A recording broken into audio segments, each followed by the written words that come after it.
नमः शिवाय। मैं निधि शिमाली आपके अपने इस YouTube चैनल में आप सभी का स्वागत करती हूँ। क्या आप जानते हैं कि भगवान गणेश जी का जन्म कैसे हुआ, कैसे उनकी उत्पत्ति हुई, उसके पीछे की क्या कथा है। एक बार नंदी से माता पार्वती की किसी आज्ञा के पालन की त्रुटि हो गई थी, जिसके बाद माता ने सोचा कि कुछ ऐसा बनाना चाहिए जो केवल उनकी आज्ञा का ही पालन करे, क्योंकि माता पार्वती के ऊपर भगवान शिव है और सभी गण भूत प्रेत सभी जने जो भी कैलाश में रहते हैं वे सभी भगवान शिव की आज्ञा का पालन करते हैं। तो कई बार माता आज्ञा देती है, उसके ऊपर अगर भोले शंकर आज्ञा दे देते हैं तो माता की आज्ञा छोटी हो जाती थी।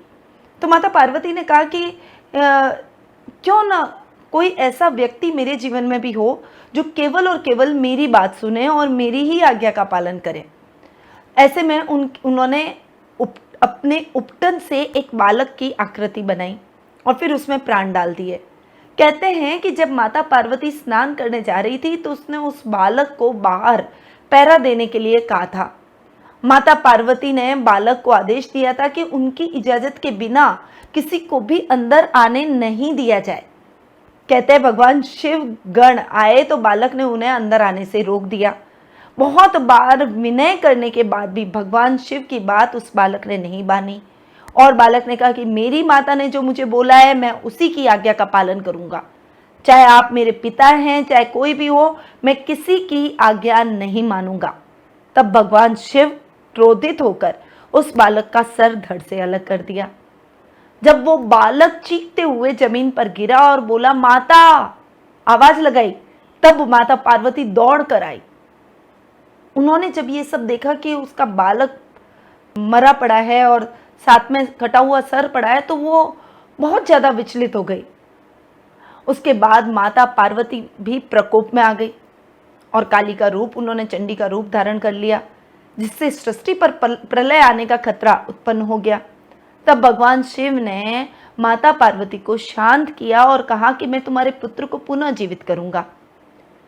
तब भगवान शिव ने एक हाथी का सर काटकर उस बालक के धड़ से जोड़ दिया और उसके बाद वे गजानन कहलाए, वो बालक पुनः जीवित हो गए। तो ये है गणेश जी के जन्म की कथा।